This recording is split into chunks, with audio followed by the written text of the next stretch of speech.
All right, so I got it figured out. When I took this apart, there were these 4 brass spacers, which I'm used to seeing, but there were also these fiber washers, and they seem like the gray ones you get at Ace Hardware, not the typical red that you see historically.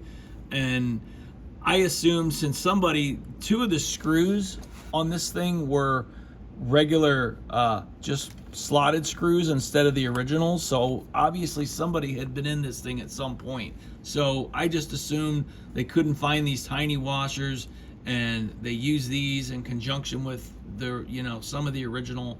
But once I realized these were really too big to be in the original stack in between the 2 fiber washers, one of these thicker spacers plus the original brass spacer basically equals the same height as the brass spacer that comes in Jerry's kit.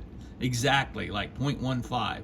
So I basically reassembled this thing with Jerry's brass spacers under here where they're supposed to go, and that basically snugged this down as it's supposed to be. So that's as good as it's gonna get, and I think it's how it's supposed to be, because there's no evidence that this thing was spot welded onto here or anything. And a press fit onto that little rim on the rotor is only going to be so permanent. So I think the screws are essentially part of what kind of holds this in place, because let's face it, if a screw breaks, it's the plates are going to go flying and cause havoc anyway, more so or as much as this. So I think it's good.